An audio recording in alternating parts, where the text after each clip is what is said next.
اللہ کے نام پر کچھ دے دو بابا، باہر کھڑا فقیر بلند آواز سے صدا لگا رہا تھا، جبکہ میں بیزاری سے اس کی یہ صدا سن رہی تھی۔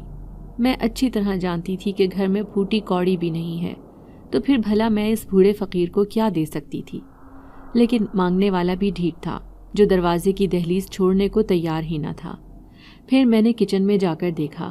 میں نے آج دوپہر کا کھانا نہیں کھایا تھا، اس لیے ایک روٹی رکھی ہوئی تھی، وہی اٹھا کر اس فقیر کو دے دی۔ روٹی دیکھ کر وہ ایسے خوش ہوا جیسے اسے کوئی بہت بڑی دولت مل گئی ہو۔ وہ مجھے ڈھیروں دعائیں دینے لگا۔ پھر میں بیزاری سے فقیر سے کہنے لگی، بابا ہمارے تو خود گھر کے حالات خراب ہیں، کاش میں بھی آپ کی طرح مانگ کر گزارا کر سکتی۔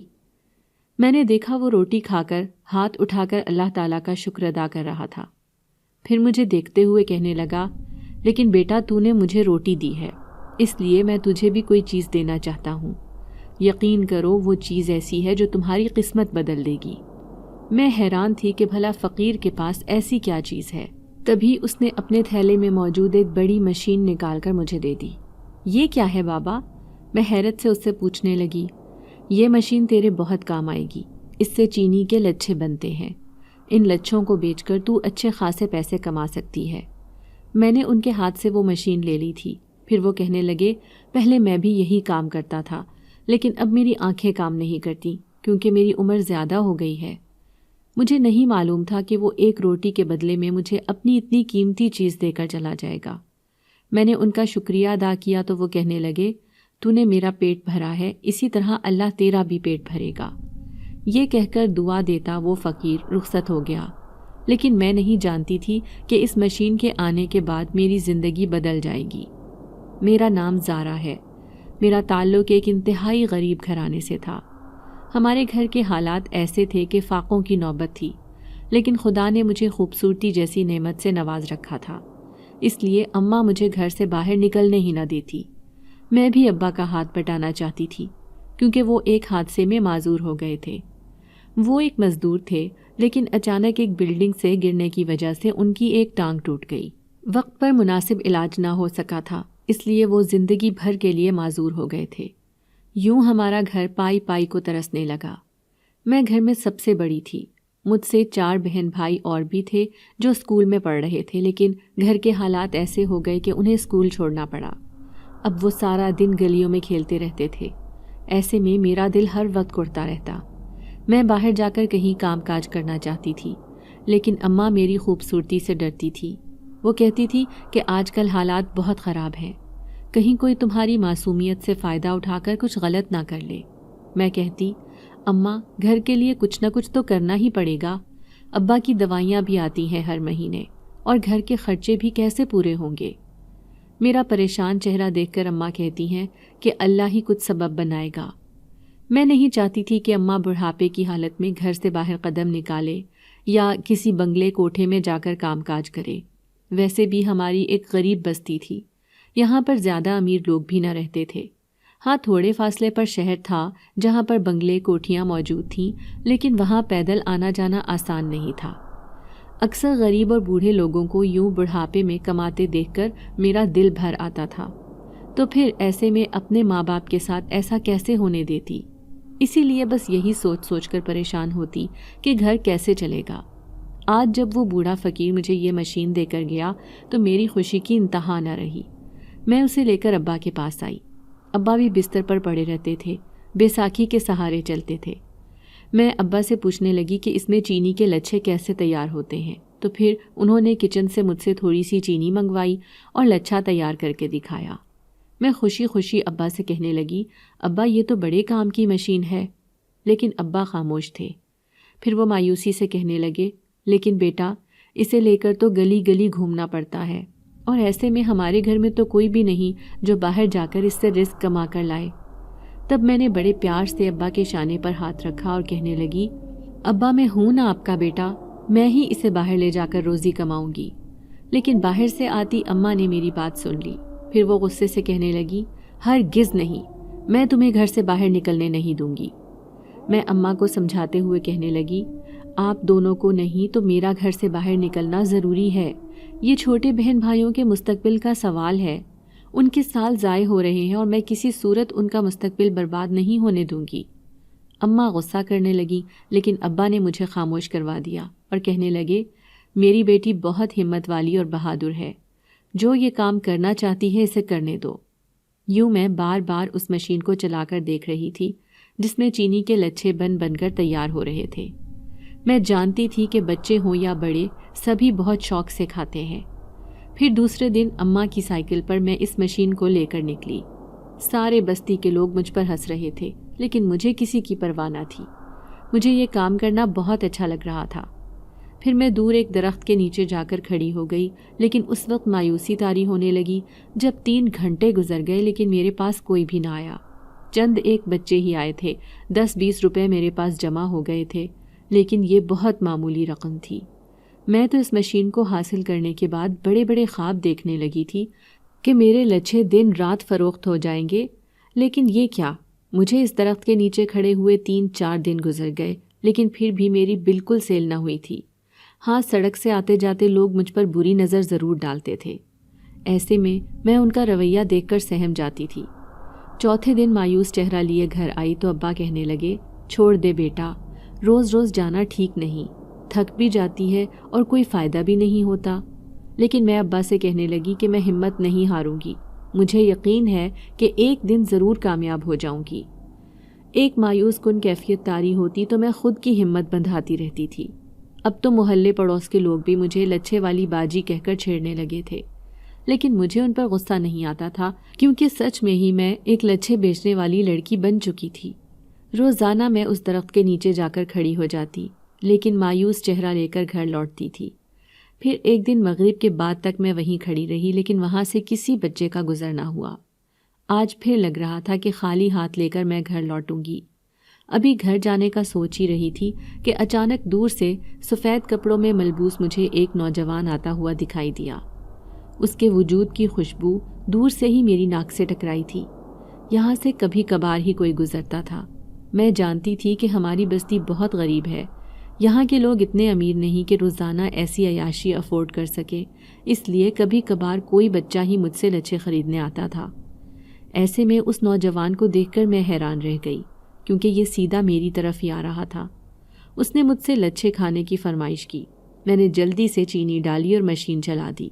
پلک جھپکتے میں ہی تازہ تازہ لچھے بن کر تیار ہو گئے۔ میں نے انہیں کاغذ میں رکھا اور اس نوجوان کو پیش کر دیے۔ وہ کھا کر کہنے لگا، واہ، کتنے مزیدار لچھے بنائے ہیں تم نے لڑکی، جس طرح تم خوبصورت ہو اسی طرح تم نے یہ لچھے بھی اپنی طرح ہی بنائے ہیں، ایک دم شاندار۔ میں اس کی تعریف پر مایوسی سے کہنے لگی، لیکن کیا فائدہ ہے، اسے خریدنے والا کوئی بھی نہیں، ہماری بستی کے لوگ بہت غریب ہیں، یہاں پر میری سیل بالکل بھی نہیں ہو رہی۔ میرے چہرے پر مایوسی دیکھ کر وہ کہنے لگا، لیکن یہاں سے تھوڑی دور ایک اور بستی ہے، وہاں کے لوگ بہت امیر ہیں، پیسوں والے، ان کی بستی میں بچے بھی بہت زیادہ ہیں۔ مجھے یقین ہے کہ اگر تم وہاں گئی تو ہاتھوں ہاتھ تمہارے لچھے فروخت ہونے لگیں گے۔ کیا تم وہاں جاؤ گی؟ میں نے فوراً ہی خوش ہو کر کہا، کیوں نہیں، میں اپنی روزی کمانے کے لیے کہیں پر بھی جانے کو تیار ہوں، کیونکہ پورے گھر کی ذمہ داری میرے کاندھوں پر ہے۔ وہ کہنے لگا، ٹھیک ہے، لیکن ایک بہت بڑا مسئلہ ہے، وہ یہ کہ وہ بستی رات کو آباد ہوتی ہے۔ میرا مطلب ہے کہ اس بستی کے لوگ پورا دن اپنے کام کاج کرتے ہیں، وہاں پر کوئی بھی نہیں ہوتا، لیکن جیسے ہی شام ہوتی ہے تو وہ بستی آباد ہونا شروع ہو جاتی ہے۔ جو لوگ کام کاج کے لیے نکلے ہوتے ہیں وہ شام کو ہی اس بستی میں آتے ہیں، اس لیے اگر تمہیں اپنا کاروبار کرنا ہے تو وہاں اندھیرا پھیلنے کے بعد جانا ہوگا۔ یہ بات بڑی حیرت انگیز اور عجیب تھی۔ میں تھوڑی گھبرا گئی۔ اس نوجوان سے کہنے لگی، لیکن رات کو میرے ماں باپ کسی صورت مجھے اکیلا اتنی دور نہیں بھیجیں گے، ایسے میں وہاں جانا میرے لیے مشکل ہو جائے گا۔ میرے چہرے پر چھائی مایوسی دیکھ کر وہ کہنے لگا، فکر کرنے کی ضرورت نہیں، میں تمہاری حفاظت کے لیے موجود رہوں گا۔ اگر تمہیں وہاں جانا ہو تو مجھے بتا دینا، میں تمہیں لینے آ جاؤں گا۔ پھر میں نے بنا سوچے سمجھے ہی اسے ہاں کہہ دی تھی، کیونکہ میں چاہتی تھی کہ میرا روزگار اچھا ہو جائے، چند پیسے میرے ہاتھ میں آئیں گے تو گھر کے حالات بھی ٹھیک ہو جائیں گے۔ یہی سوچ کر میں نے اپنی رضامندی اسے دے دی۔ پھر وہ مسکراتا ہوا وہاں سے چلا گیا۔ آج میں لوٹی تو میرے ہاتھ میں چند پیسے ہی تھے، لیکن میں خوش تھی کہ کل اگر میں وہاں گئی تو ضرور میرے لچھے ہاتھوں ہاتھ فروخت ہو جائیں گے۔ اس نوجوان نے مجھے یقین دلایا ہے کہ وہاں اس بستی میں رہنے والے لوگ بہت امیر ہیں۔ اب مجھے ڈر بھی لگ رہا تھا کہ اماں ابا سے یہ بات کیسے کہوں۔ اگر انہیں بتاؤں گی کہ میں رات کو اس بستی میں لچھے فروخت کرنے جاؤں گی تو وہ یقیناً مجھے ڈانٹ دیں گے، اور اماں کہے گی کہ چپ کر کے گھر بیٹھو، وہاں جانے کی کوئی ضرورت نہیں۔ اس لیے اب بری طرح گھبرا رہی تھی، لیکن میں نے سوچا کہ جیسے ہی کل شام ہوگی تبھی میں انہیں بتاؤں گی۔ اس لیے صبح ہوئی تو میں حسب معمول اپنی مشین اور سائیکل لے کر گھر سے نہ نکلی تو اماں حیران ہو کر کہنے لگی، آج تمہارا ارادہ نہیں ہے باہر جانے کا؟ میں نے انہیں منع کر دیا اور کہنے لگی، نہیں، آج میں شام میں جاؤں گی۔ اماں کے چہرے پر غصے کے تاثرات تھے۔ پھر میں منت بھرے لہجے میں ان سے کہنے لگی، اماں ابا کو نہ بتانا، کیونکہ میں شام کو ایک ایسی بستی میں جاؤں گی جہاں پر بہت امیر لوگ رہتے ہیں، وہاں بچوں کی تعداد بھی بہت زیادہ ہے۔ اماں کہنے لگی، تیرے ابا کو پتہ چل گیا تو مجھے بھی ذلیل کریں گے۔ دیکھ بیٹا، تو بہت معصوم ہے، میں جانتی ہوں کہ تجھے گھر چلانے کا شوق ہے، تیرے اوپر جنون سوار ہے کہ کسی طرح گھر کے حالات بدل جائیں، لیکن بیٹا میں اس کے بدلے میں اپنی عزت کا سودا نہیں کر سکتی۔ ایسے رات کو تو گھر سے نکلے گی تو لوگ باتیں کریں گے۔ میں اماں کو سمجھاتے ہوئے کہنے لگی کہ ایسا کچھ نہیں ہوگا، جب میں شام کو گھر سے جاؤں گی تو کسی کو پتہ ہی نہ چلے گا۔ ضد کر کے میں نے اماں سے جانے کی اجازت لے لی تھی۔ پھر میں نے اپنی سائیکل نکالی اور اسی درخت کے نیچے آ کر کھڑی ہو گئی۔ شام کے اندھیرے ہر طرف پھیل گئے تھے، بس رات ہونے ہی والی تھی۔ ایسے میں بری طرح گھبرا بھی رہی تھی، کہیں وہ نوجوان آئے ہی نہ اور میں یہاں پر کھڑی کھڑی خار ہو جاؤں۔ لیکن دور سے ہی سفید لباس پہنے وہ آتا ہوا دکھائی دیا تو میرے دل میں انجانی سی خوشی چھانے لگی۔ میں سمجھ گئی کہ وہ مجھے ہی لینے آیا ہے۔ پھر اس کے ساتھ میں اسی بستی کی طرف جانے لگی۔ وہ آگے آگے چل رہا تھا جبکہ میں سر جھکائے پیچھے پیچھے جا رہی تھی۔ راستے میں وہ مجھے بتانے لگا کہ وہ اسی بستی کا رہنے والا ہے۔ جس طرح شہر سے کام کاج کر کے وہ رات کو گھر کی طرف لوٹ رہا ہے، اس بستی کے سارے لوگ شام کو ہی گھر واپس آتے ہیں اور پوری رات ان کی بستی میں چہل پہل رہتی ہے۔ میں خاموشی سے اس کی گفتگو سن رہی تھی۔ پھر جیسے ہی میں نے اپنی لچھے والی مشین وہاں پر کھڑی کی تو میں حیران رہ گئی۔ تھوڑی ہی دیر بعد بچوں کا ایک رش میرے ارد گرد جمع ہو گیا تھا۔ ہر کوئی ہاتھ پھیلا پھیلا کر مجھ سے لچھے مانگ رہا تھا۔ میں بنا بنا کر تھک گئی، لیکن میرے گاہک ختم نہ ہوئے۔ حیرت کے ساتھ ساتھ مجھے خوشی نے بھی گھیر لیا تھا۔ اپنی چھوٹی سی تھیلی میں جو ساتھ لے کر آئی تھی وہ پیسوں سے بھر گئی تھی۔ سارے بچے مجھے کہنے لگے، باجی آپ کل بھی آنا، ہم آپ کا انتظار کریں گے۔ میں نے ان سے وعدہ کر لیا تھا۔ اب میں نے سوچ لیا تھا کہ میں روزانہ اسی بستی میں اپنے لچھے فروخت کرنے آؤں گی، کیونکہ یہاں کے لوگ بہت امیر ہیں۔ پیسوں سے بھری تھیلی لے کر اب میں گھر جا رہی تھی۔ ابھی بیچ راستے میں ہی پہنچی تھی کہ اچانک ایسے لگا جیسے میرے کوئی پیچھے پیچھے آ رہا ہو۔ خوفزدہ ہو کر میں نے مڑ کر دیکھا تو حیران رہ گئی۔ وہی سفید لباس والا نوجوان میرے پیچھے پیچھے آ رہا تھا۔ مسکراتے ہوئے مجھے کہنے لگا، آدھی رات ہو رہی ہے، ایسے میں تمہارا اکیلے جانا مناسب نہیں، میں تمہیں چھوڑ آتا ہوں۔ میں اس کا شکریہ ادا کرنے لگی۔ پھر وہ مجھے کہنے لگا کہ تمہارے چہرے کی خوشی بتا رہی ہے کہ تم ہماری بستی میں آ کر بہت خوش ہو۔ میں مسکرا کر کہنے لگی، کیوں نہیں، اتنے دن سے سوائے مایوسی کے مجھے کچھ حاصل نہ ہوا تھا، لیکن آج دیکھو میرے پاس کتنے سارے پیسے ہیں، گھر جاؤں گی تو اماں ابا بھی خوش ہو جائیں گے۔ پھر وہ مجھے گلی کے کونے تک چھوڑ کر چلا گیا تھا۔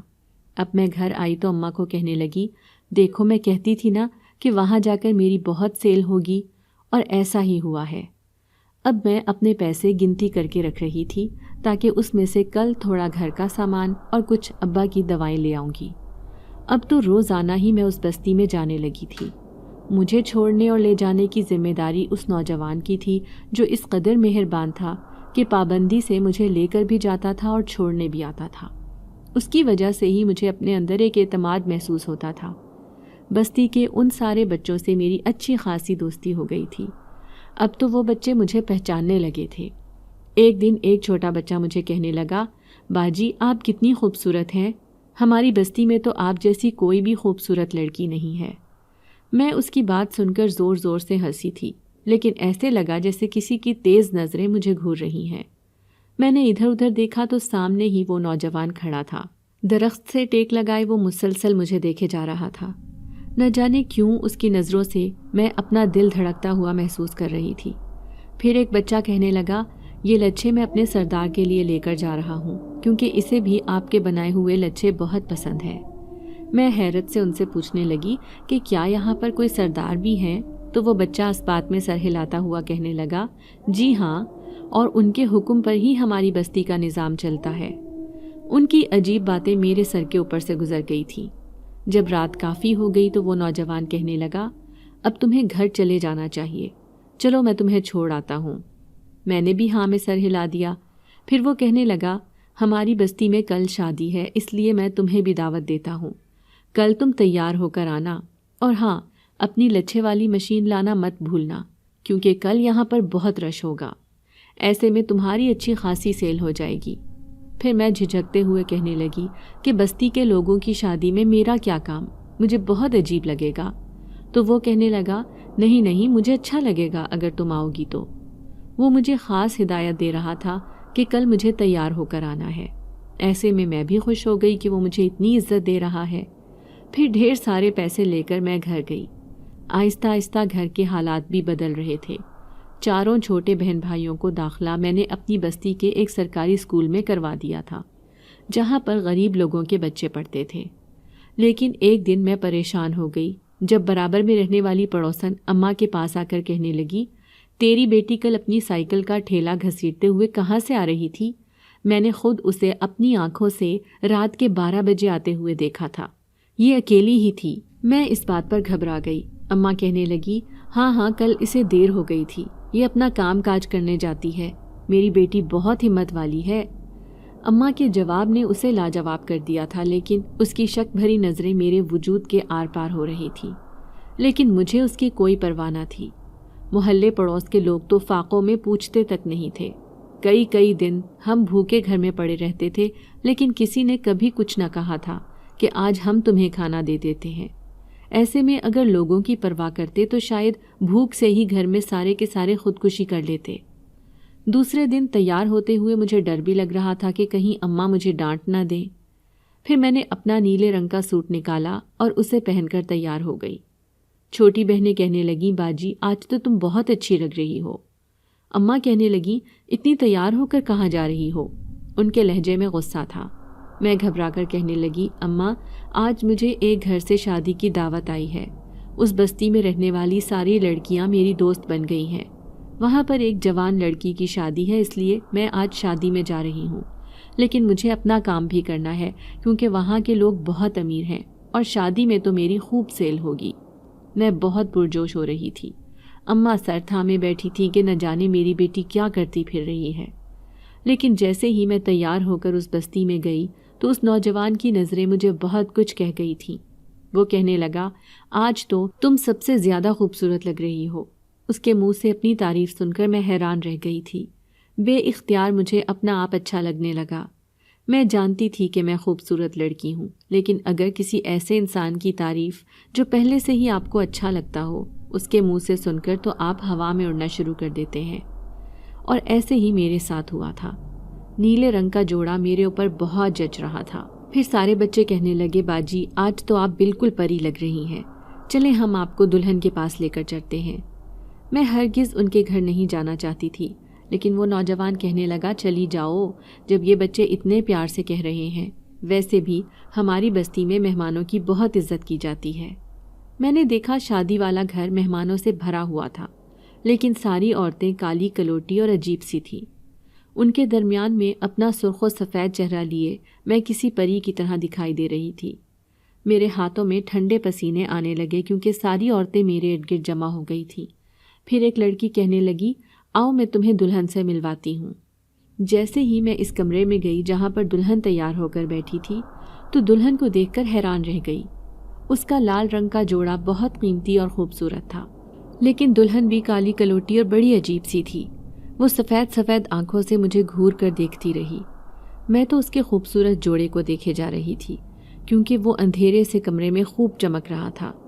پھر وہ لڑکی کہنے لگی، یہ لہنگا سونے کے تاروں سے تیار کیا گیا ہے اور اس نے جو زیورات پہن رکھے ہیں وہ سارے سونے کے ہیں۔ ساری عورتوں نے خوبصورت قیمتی زیورات پہن رکھے تھے۔ واقعی ہی اس بستی کی عورتیں بہت امیر تھیں۔ میں نے بڑی حسرت سے ان سب کو دیکھا تھا۔ وہ بظاہر کالی کلوٹی اور بدصورت تھیں، لیکن ان کے پاس دولت کی کوئی کمی نہ تھی، اور میں ایک غریب لڑکی، لچھے بیچنے والی، جو روزانہ ان کی بستی میں چند پیسے کمانے کے لیے آتی تھی۔ اچانک ہی مجھے اپنا آپ بہت کمتر محسوس ہونے لگا۔ میں جلدی سے اٹھ کر باہر آ گئی تھی، بھاگتے ہوئے اپنی سائیکل والی مشین کے پاس آئی اور اس بستی سے باہر جانے لگی، لیکن اچانک ہی میرا راستہ اس سفید لباس والے نوجوان نے روک لیا۔ مجھے یوں جاتے ہوئے دیکھ کر وہ کہنے لگا، ہم کسی مہمان کو کھانا کھائے بغیر نہیں جانے دیتے، اس لیے تمہیں آج کھانا کھا کر جانا ہوگا۔ میں شرمندگی سے کہنے لگی، لیکن میں شادی میں کوئی تحفہ بھی نہیں لے کر آئی۔ شاید میرا تحفہ اس قابل نہیں ہوتا جتنے امیر اس بستی کے لوگ ہیں۔ وہ نوجوان مسکرا کر کہنے لگا، تم ہماری شادی میں شرکت کے لیے آئی ہو، یہ بہت بڑی بات ہے، اس لیے اب کھانا کھا کر جاؤ گی۔ آؤ میں تمہیں اپنا گھر دکھاتا ہوں۔ اب وہ مجھے اپنے گھر لے کر جا رہا تھا، لیکن جیسے ہی اس نے مجھے اپنا گھر دکھایا تو میرے ہوش اڑ گئے، کیونکہ اس کا کوئی گھر نہیں بلکہ شاندار محل تھا، جیسے کوئی شیشے سے بنا ہوا سفید بنگلہ۔ میں گھبرا کر اس سے کہنے لگی، یہ تمہارا گھر ہے؟ اس نے ہاں میں سر ہلایا اور کہنے لگا، ہاں، میرے والد صاحب اس بستی کے سردار ہیں۔ تو کیا یہ سردار کا بیٹا ہے؟ لیکن کس قدر عاجزی اور سادگی اس کے اندر نمایاں ہے۔ میں بے اختیار دل ہی دل میں اس کی تعریف کرنے پر مجبور ہو گئی تھی۔ پھر اس نے اپنے پورے بنگلے کی سیر کروائی۔ اس کی شان و شوکت دیکھ کر میں تو زمین میں دھنسے جا رہی تھی۔ ایسے لگ رہا تھا جیسے میں کوئی کنیز ہوں اور وہ یہاں کا شہنشاہ۔ واقعی ہی وہ ایک امیر گھرانے سے تعلق رکھتا تھا، لیکن کبھی بھی اسے دیکھ کر نہیں لگتا تھا کہ کوئی امیری کا غرور اس کے اندر موجود ہے۔ پھر تھوڑی سی دیر بعد شادی کا کھانا کھول دیا گیا۔ اب وہ میرے ساتھ بیٹھ کر کھانا کھا رہا تھا، مجھ سے ادھر ادھر کی باتیں کرتے ہوئے کہیں سے نہ لگا کہ وہ ایک سردار کا بیٹا ہے۔ بہت مسکرا کر نرمی سے مجھ سے میرے گھر کے حالات کے بارے میں پوچھ رہا تھا۔ پھر ہم دونوں بیٹھ کر کھانا کھانے لگے۔ وہاں کا کھانا بے حد لذیذ تھا۔ شاید میں نے اپنی زندگی میں اتنا لذیذ کھانا نہیں کھایا تھا۔ دل چاہ رہا تھا کہ تھوڑا سا کھانا میں اپنے گھر بھی لے جاؤں۔ شاید اس نے میرے چہرے پر لکھی تحریر پڑھ لی تھی۔ تبھی تو واپس آتے ہوئے اس نے ایک بڑا سا تھیلا میرے ہاتھ میں تھمایا اور کہنے لگا، یہ تمہارے گھر والوں کے لیے ہے، گو کہ انہیں بھی شادی میں آنا چاہیے تھا، لیکن تم نے آ کر ان کی کمی بھی پوری کر دی۔ میں تمہارا دل سے مشکور ہوں۔ پھر وہ حسب معمول مجھے گلی کے کونے تک چھوڑ کر واپس چلا گیا تھا۔ میں دور تک اس کی پشت کو دیکھتی رہی۔ پھر جیسے ہی شادی کا کھانا گھر لے کر آئی تو سارے بہن بھائیوں، اماں ابا سمیت سب نے مل کر بہت مزے سے کھایا۔ ان کے چہرے پر پھیلی خوشی دیکھ کر میں بھی خوش ہو گئی تھی۔ اب تو میرا معمول بن گیا تھا، اس بستی میں جانے کی مجھے عادت ہو گئی تھی۔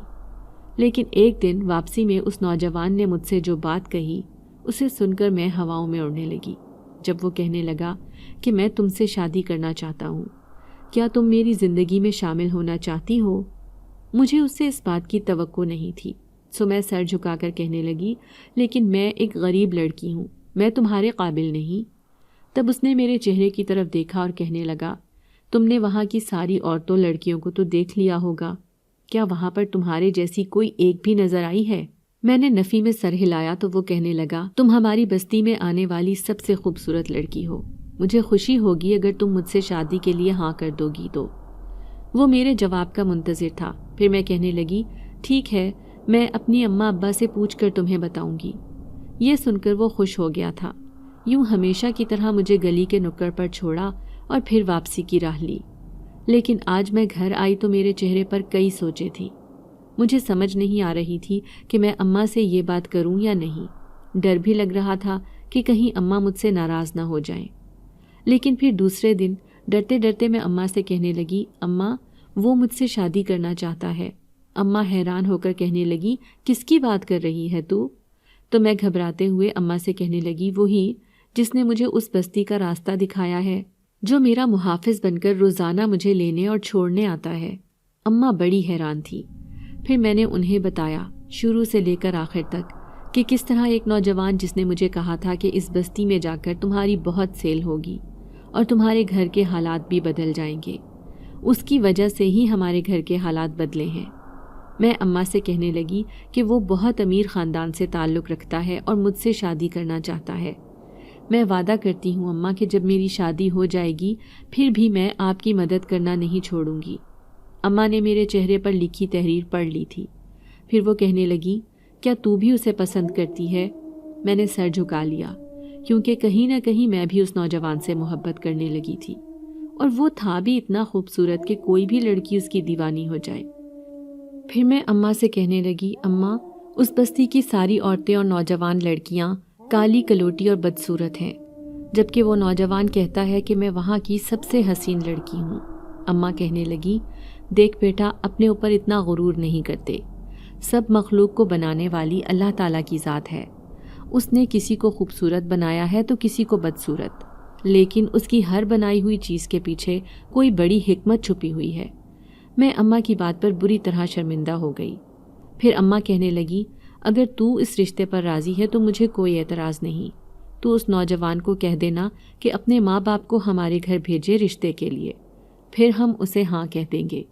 اماں کی رضامندی سن کر میں تو ہواؤں میں اڑنے لگی۔ یقین نہیں آ رہا تھا کہ میں بہت جلد ایک بہت امیر خاندان کی بہو بن جاؤں گی، اور پھر اس نوجوان کی وجہ سے ہمارے گھر کے بھی حالات بدل جائیں گے۔ اماں ابا پھر غربت میں زندگی نہ جئیں گے، اور چھوٹے بہن بھائیوں کا بھی مستقبل بن جائے گا۔ ایسے کئی حسین خواب میری آنکھوں نے اس رات دیکھے تھے۔ پھر جیسے ہی دوسری رات ہوئی تو میں نے ایک بار پھر اس بستی میں جانے کے لیے پر تول لیے۔ آج تو میرے اندر بہت بے قراری تھی، کیونکہ میں اسے ہاں میں جواب دینے والی تھی۔ ابھی آدھے راستے میں ہی آئی تھی، لیکن وہ مجھے لینے نہ آیا، حالانکہ ہر روز ہی مجھے بیچ راستے میں ٹکرا جاتا تھا۔ لیکن آج میں اس کا انتظار کرتی رہ گئی، لیکن وہ مجھے کہیں نظر نہ آیا۔ اب جیسے جیسے میں اس بستی کے قریب ہوئے جا رہی تھی، ایسے لگتا تھا جیسے کوئی میرا پیچھا کرتا ہوا مسلسل میرے پیچھے آ رہا ہے۔ ابھی میں تھوڑی آگے ہی گئی تھی کہ اچانک کسی نے مجھے آواز دے کر روکا۔ سنو بیٹی، میری بات سن کر جانا۔ میں اس آواز پر فوراً ہی پلٹی تھی۔ یہ ایک بوڑھے آدمی کی آواز تھی، لیکن میں نے اس بوڑھے آدمی کو پہچان لیا تھا۔ یہ وہی فقیر تھا جس نے مجھے لچھے بنانے والی مشین دی تھی۔ میں اسے یوں اپنے سامنے اس جنگل میں دیکھ کر حیران رہ گئی۔ آپ یہاں بابا جی؟ میں حیران ہو کر ان سے پوچھ رہی تھی۔ وہ کہنے لگے، ہاں بیٹی، میں تو روزانہ اس راستے سے گزرتا ہوں، کبھی کسی بستی میں چلا جاتا ہوں تو کبھی کسی شہر میں، لیکن آج تمہاری آنکھوں پر جمی دھول صاف کرنے آیا ہوں۔ کیسی دھول بابا جی؟ مجھے ان کی کوئی بھی بات سمجھ نہ آئی تھی۔ وہی جس کے تم خواب دیکھ رہی ہو، وہ صرف ایک دھوکہ ہے اور کچھ نہیں۔ کیا تم اس نوجوان سے آج ہاں کہنے والی ہو؟ ان کی بات سن کر میرے ہوش اڑ گئے تھے۔ تو کیا وہ پہلے سے ہی یہ ساری باتیں جانتے تھے؟ میں گھبرا کر کہنے لگی، آپ کیسی باتیں کر رہے ہیں؟ میں کسی کو نہیں ہاں کہنے والی۔ تب وہ عجیب انداز میں مسکرائے اور کہنے لگے، آخر تم بھی اس کی باتوں میں آ گئی نا؟ ارے بیٹا، یہ صرف ایک دھوکہ ہے اور کچھ نہیں۔ جو نوجوان تمہارے سامنے آتا ہے وہ کوئی انسان نہیں ہے بلکہ ایک جن زاد ہے۔ ان کی باتوں نے میرے ہوش اڑا دیے تھے۔ میں گھبرا کر کہنے لگی، جن زاد وہ کیا ہوتا ہے؟ میری معصومیت پر وہ مسکرا کر کہنے لگے، جن زاد کا مطلب ہے جنات کا بیٹا۔ وہ ایک جنات کا بیٹا ہے، اس بستی کے شہنشاہ جنات کا، جس کے خوف سے اس بستی کے سارے جنات کانپتے ہیں۔ ایسے لگ رہا تھا جیسے میرے پیروں تلے زمین ہی نہ ہو۔ میں ایک ٹک بابا جی کو دیکھے جا رہی تھی۔ پھر میری حیرت پر وہ کہنے لگے، آج میں تمہیں سچائی بتانے آیا ہوں۔ جس دن تم اس درخت کے نیچے بیٹھ کر وہ چینی کے بنائے ہوئے لچھے بیچ رہی تھی، اس کی خوشبو سے اس نے اپنے آپ کو انسانی روپ میں ڈھالا اور تمہارے سامنے آ گیا۔ آج وہ اس درخت پر موجود تھا جس درخت کے نیچے تم کھڑی چینی کے لچھے بیچ رہی تھی۔ کچھ تمہارے چہرے کی خوبصورتی تھی تو کچھ اس چینی کے بنے ہوئے لچھے کی مٹھاس جو اسے تمہارے پاس کھینچ لائی تھی۔ پھر اس نے ایک جال بنا اور تمہیں ایک نئی راہ دکھائی، اس بستی کی طرف تمہیں بھیج دیا جہاں پر اس جیسے کافی جنات رہتے تھے۔ وہ سب جانتے تھے کہ یہ جنزاد تمہیں دھوکے سے یہاں لے کر آیا ہے، تبھی تو اس کے ایک اشارہ کرنے پر بستی میں رہنے والے سارے جنات کے بچے تمہارے ارد گرد جمع ہو جاتے تھے۔ وہ چاہتا تو پلک جھپکتے میں تمہاری مدد کر کے تمہیں امیر کر سکتا تھا، لیکن جب تک تم انجان تھی وہ تمہاری سادگی اور معصومیت سے فائدہ اٹھا رہا تھا۔ تم اسے ایک خوبصورت نوجوان سمجھتی تھی، جبکہ حقیقت میں وہ ایک جن زاد ہے، اس بستی کے شہنشاہ جنات کا نوجوان بیٹا۔ وہ تم پر عاشق ہو گیا ہے اور اب تم سے شادی کرنا چاہتا ہے، لیکن میری بات مانو اور اسے انکار کر دو۔ اب کبھی بھی اس کے پاس نہیں جانا، کیونکہ اگر وہ تمہارے پیچھے پڑ گیا تو ساری زندگی تمہارا پیچھا نہ چھوڑے گا۔ وہ بابا جی مجھے عجیب کہانی سنا رہے تھے۔ پھر میں غصے سے کہنے لگی، آپ جھوٹ کہہ رہے ہیں، ایسا کچھ نہیں ہے۔ بھلا کوئی جن ذات کیسے ایک لڑکی کے سامنے انسان کا روپ لے کر آ سکتا ہے؟ مجھے اس بات پر یقین نہیں۔ میری بات سن کر بابا جی زور زور سے ہنسنے لگے، پھر کہنے لگے، کیا تمہیں اس بات پر یقین ہے کہ تمہارے سامنے کھڑا یہ انسان واقعی ہی میں انسان ہے یا پھر کوئی جن زاد؟ اب میں 2 قدم خوف کے مارے پیچھے ہو گئی تھی۔ پھر وہ بابا جی کہنے لگے، میں بھی ایک جن زاد ہوں، اسی بستی کا رہنے والا ایک فقیر درویش۔ اپنی مرضی سے چاہوں تو اس بستی میں رہنے لگ جاؤں یا چاہوں تو کہیں پر بھی چلا جاؤں، میرا کوئی ٹھکانہ نہیں، لیکن تم ایک معصوم لڑکی ہو۔ میں تمہیں اس جن زاد کے چنگل سے بچانا چاہتا ہوں۔ گو کہ وہ ایک نیک جن زاد ہے، تمہیں کبھی کوئی تکلیف نہیں پہنچائے گا، لیکن اگر تم نے انجانے میں اس سے شادی کر لی تو پھر ہمیشہ کے لیے تم اس بستی میں چلی جاؤ گی۔ وہ جنات کی بستی ہے، کیا تم وہاں پر رہ لو گی؟ اب میں دونوں ہاتھوں میں سر تھامے بیٹھی تھی۔ مجھے یقین نہیں آ رہا تھا کہ آج مجھ پر عجیب انکشافات ہونے والے ہیں۔ ایک دم ہی مجھے اس بابا جی سے خوف محسوس ہوا تھا۔ وہ بھی ایک جن ذات تھا اور وہ نوجوان بھی اسی بستی کا رہنے والا۔ نہیں، اب میں کبھی بھی اس بستی میں قدم نہیں رکھوں گی۔ میں الٹے قدموں گھر کی طرف بھاگی تھی۔ میرے ساتھ اتنا بڑا دھوکہ ہو گیا تھا۔ میرا پورا وجود خوف سے لرزنے لگا۔ میرا پسینے سے بھیگا وجود جب اماں نے دیکھا تو وہ پریشان ہو گئیں۔ میں اماں سے کہنے لگی، اماں مجھے اپنے پاس چھپا لو، میں بہت بڑے دھوکے سے بچ گئی۔ اماں کہنے لگی، ارے کل تو بہت خوش لگ رہی تھی، آج کیا ہوا ہے؟ کیا ہوا میری بچی؟ وہ بہت تشویش کا شکار تھی، لیکن میں شدید بخار میں مبتلا ہو گئی تھی۔ 2 دن تک بستر سے نہ اٹھی، نیند میں بھی عجیب باتیں کر رہی تھی۔ اماں پریشانی سے سر پکڑے بیٹھی تھی، کسی کو بھی سمجھ نہ آئی کہ میرے ساتھ کیا ہوا ہے۔ پھر جیسے ہی مجھے کچھ ہوش آنے لگا تو میں نے اماں کو ساری بات بتا دی کہ کس طرح میرے ساتھ اتنا بڑا دھوکہ ہو رہا تھا۔ وہ نوجوان کے روپ میں ایک جن ذات تھا اور میں روزانہ جنات کی بستی میں چینی کے لچھے بیچنے جاتی تھی۔ مجھ سے خریدنے والے انسانوں کے نہیں بلکہ جنات کے بچے تھے۔ یہ سن کر اماں کے رونگٹے کھڑے ہو گئے۔ وہ کہنے لگی، شکر ہے کہ اس بوڑھے فقیر نے تجھے مزید آگے بڑھنے سے بچا لیا، ورنہ تیرے ساتھ نہ جانے کیا ہو جاتا۔ اماں نے مجھے اپنے سینے سے لگا لیا تھا، پھر کہنے لگی، بیٹا اب میں تجھے باہر جانے نہیں دوں گی، اسی دن کے لیے تجھے منع کرتی تھی، بس چھوڑ دے، جیسے بھی گھر کے حالات ہیں ہم گزارا کر لیں گے۔ میں شہر میں جا کر کسی بنگلے کوٹھی میں کام کاج کر کے گھر چلا لوں گی، لیکن اب میں تجھے گھر سے باہر نکلنے نہیں دوں گی۔ جن ذات کا خوف تھا کہ میں پورے ہفتے تک بستر سے بھی نہ اٹھ سکی تھی۔ اب اماں نے بڑی مشکلوں سے پڑوس میں رہنے والی ماسی شمشاد کے ذریعے شہر میں موجود کسی بنگلے میں کام ڈھونڈ لیا تھا۔ اب وہ اسی کے ساتھ وہاں کام کاج کرنے جا رہی تھی۔ میرے ساتھ جو کچھ بھی ہوا تھا میں اسے سوچنا بھی نہیں چاہتی تھی، کیونکہ ابھی تک میں وہاں کی یادوں کو نہیں بھلا سکی تھی۔ گو کہ کافی دن گزر گئے تھے، لیکن میرے اندر سے یہ خوف ختم ہونے کا نام ہی نہ لے رہا تھا۔ پھر ایک دن میں گھر میں اکیلی تھی۔ ابا دوائیاں کھانے کے بعد سو گئے تھے، جبکہ چاروں بہن بھائی شام کے وقت مدرسے گئے ہوئے تھے۔ عصر کا وقت ہونے والا تھا، لیکن میرے اندر بہت سستی چھائی ہوئی تھی۔ میں اٹھ کر نماز پڑھنے کا سوچ رہی تھی، ایسے لگا جیسے مجھ پر غنودگی کی کیفیت طاری ہو۔ اچانک ہی مجھے عجیب سی آواز سنائی دی، جیسے کسی نے مجھے میرے نام سے پکارا ہو۔ زارا، میری بات سنو۔ میں نے فوراً ہی پلٹ کر ادھر ادھر دیکھا تھا۔ خوف کے مارے میری آنکھیں پھٹ پڑی تھیں، کیونکہ میرے بالکل سامنے ایک سایہ سا کھڑا تھا۔ دیکھتے ہی دیکھتے وہ اسی نوجوان کے روپ میں ڈھل گیا۔ میرا وجود تھر تھر کانپ رہا تھا، لیکن زبان کچھ بھی بولنے سے انکاری تھی۔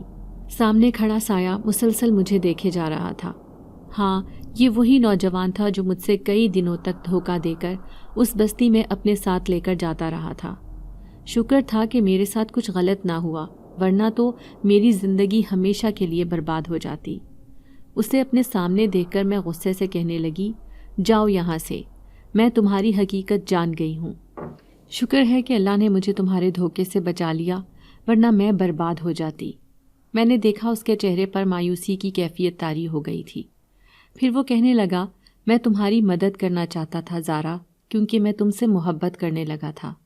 مجھے برا نہ سمجھو، میں ایک نیک جن ذات ہوں۔ جب میں نے پہلی مرتبہ تمہارے حسین چہرے کو دیکھا تو میں اسی دن اپنا دل ہار بیٹھا تھا، کیونکہ میں نے آج تک تمہارے جیسی خوبصورت لڑکی نہ دیکھی تھی۔ ہماری بستی کی جن زادیوں کو تو تم اپنی آنکھوں سے دیکھ چکی ہو۔ اس دن بھی اسی جن زادی کی شادی تھی جو مجھ سے شادی کرنا چاہتی تھی، لیکن میری آنکھوں نے تمہارے علاوہ کسی کا خواب نہیں دیکھا تھا۔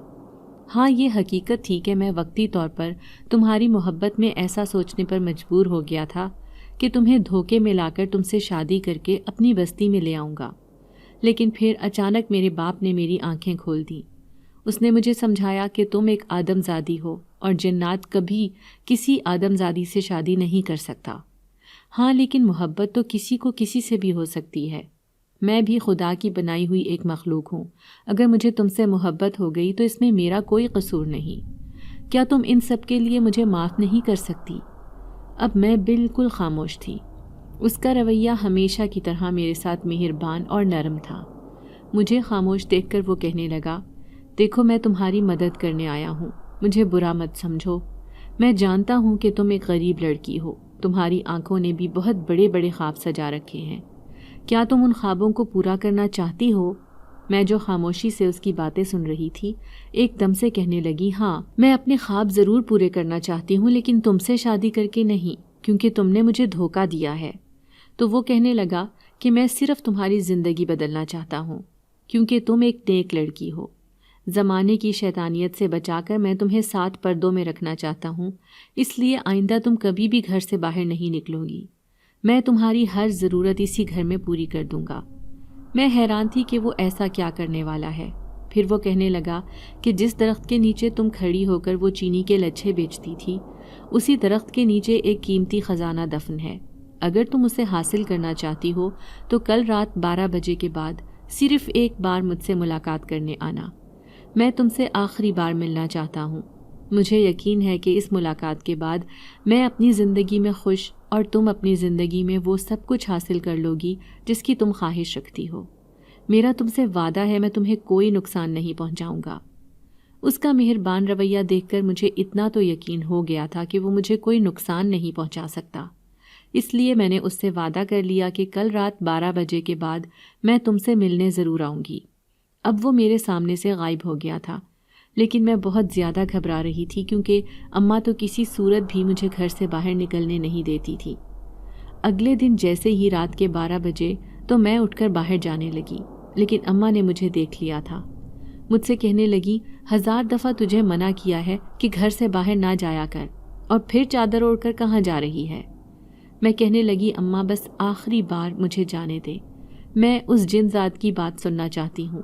اماں نے اپنا سر تھام لیا، پھر کہنے لگی، ابھی بھی تو باز نہیں آئی، اتنا بڑا واقعہ ہو گیا لیکن تجھے کچھ عقل نہ آئی۔ اگر وہ تجھے زبردستی اپنی دنیا میں لے گیا تو ہم تجھے کہاں ڈھونڈیں گے؟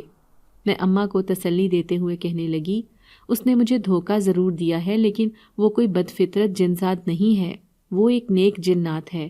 اس نے میری مدد کرنے کا وعدہ کیا ہے۔ اور پھر اماں، حالات بدلنے کا خواب کس کی آنکھوں میں نہیں ہوتا؟ میری آنکھوں نے بھی کئی سپنے دیکھ رکھے ہیں۔ اگر وہ میری مدد کرنا چاہتا ہے تو یہ سچ ہے، ایک بار میں اس سے ملنا چاہتی ہوں۔ میں اماں کو مطمئن کر چکی تھی اور پھر چپ چاپ گھر سے نکل آئی۔ شکر تھا کہ آدھی رات کو گلی میں کوئی بھی نہیں تھا۔ میں بڑی مشکل سے ڈرتے ڈرتے اس درخت کے نیچے آئی تھی، لیکن وہاں پر کوئی بھی نہیں تھا۔ ابھی تھوڑی ہی دیر گزری تھی کہ اچانک مجھے اس درخت کے اندر سے ایک سرگوشی سنائی دی، میں یہاں تمہارا انتظار کر رہا تھا۔ میں اکثر اسی درخت کے اوپر موجود رہتا ہوں، کبھی کبھار انسانوں کی دنیا کو دیکھنے آ جاتا تھا۔ ویسے میری بستی وہیں پر موجود ہے جو کسی کو بھی دکھائی نہیں دیتی، لیکن چونکہ میں نے تمہیں اپنی مرضی سے وہاں بھیجا تھا، اس لیے تمہارے سامنے وہ سب ظاہر ہو گئے تھے۔ میں ایک شہنشاہ جنات کا بیٹا ہوں اور میرے والد صاحب نے مجھے پوری دنیا دیکھنے کی اجازت دے دی تھی۔ میں صرف تم سے آخری بار ملنے آیا ہوں اور تمہیں بتانا چاہتا ہوں کہ اس درخت کے نیچے ایک خزانہ چھپا ہے جو کئی سال پہلے ایک بہت بڑے عامل نے اس درخت کے نیچے دفن کیا تھا۔ یہ راز کوئی بھی نہیں جانتا۔ ہاں، لیکن میں چونکہ اس درخت پر موجود تھا، اس لیے میری آنکھوں نے اسے یہاں خزانہ دفن کرتے ہوئے دیکھ لیا تھا۔ اب میں اسے تمہیں دے کر تمہاری مدد کرنا چاہتا ہوں۔ میرا یقین ہے کہ اس خزانے کو پا کر تم خوش ہو جاؤ گی۔ یہ کہہ کر جن ذات میرے سامنے آیا اور اس نے پلک جھپکتے میں ہی زمین میں دفن وہ خزانہ نکال کر مجھے دے دیا تھا۔ میں جانتی تھی کہ وہ بہت طاقتور ہے اور اپنی طاقت سے کچھ بھی کر سکتا ہے۔ میں نے جیسے ہی وہ زمین میں دفن پوٹلی کو کھول کر دیکھا تو میں حیران رہ گئی۔ اس میں خوبصورت زیورات موجود تھے۔ مجھے مسکراتے دیکھ کر وہ بھی خوش ہو گیا۔ پھر کہنے لگا، کبھی بھی میری طرف سے اپنے دل میں برا خیال نہ لانا۔ تمہاری ایک مسکراہٹ پر میں عاشق ہو گیا تھا، اس لیے ہمیشہ تمہارے چہرے پر مسکراہٹ رہنی چاہیے۔ اگر کبھی بھی زندگی میں مجھ سے ملاقات کرنے کی خواہش ہو تو بس ایک بار مجھے اپنے دل سے یاد کر لینا، میں تمہارے سامنے حاضر ہو جاؤں گا۔ پھر میں نے اسے کہا کہ تم ایک نیک جنزاد ہو اور میں تمہارا یہ احسان ساری زندگی یاد رکھوں گی۔ مجھے یوں مسکراتے دیکھ کر وہ خوش ہو گیا اور پھر میرے سامنے سے غائب ہو گیا۔ آج میں اپنی قسمت بدلنے میں کامیاب ہو گئی تھی۔ گھر جا کر میں نے وہ پوٹلی اماں کو دکھائی تو کہنے لگی، ارے عجیب جنزاد تھا جو جاتے جاتے بھی تجھ پر اتنا بڑا احسان کر گیا۔ ویسے بیٹا، یہ مخلوق جس پر اپنا دل ہار دے اس پر بہت مہربان ہو جاتی ہے۔ اور دیکھو تم مجھ سے کتنا ڈر رہی تھی، لیکن وہ تو تمہاری مدد کرنا چاہتا تھا۔ میں مسکرا کر اماں سے کہنے لگی، ہاں اماں، واقعی اس نے مجھ سے سچی محبت کی تھی، لیکن میں ہی اس کی حقیقت جاننے کے بعد کبھی بھی اسے دیکھنا نہیں چاہتی تھی۔ لیکن حیرت ہے کہ مجھے اس جن ذات کا راز بتانے والا وہ بوڑھا فقیر کب سے میرے پیچھے تھا، مجھے کچھ پتہ ہی نہ چلا۔ ایسی کئی باتیں میرے ذہن میں آئے چلی جا رہی تھیں۔ پھر میں نے سر جھٹک کر ان ساری تلخ یادوں سے پیچھا چھڑا لیا، کیونکہ اس خزانے کو پانے کے بعد میری زندگی بدل گئی تھی۔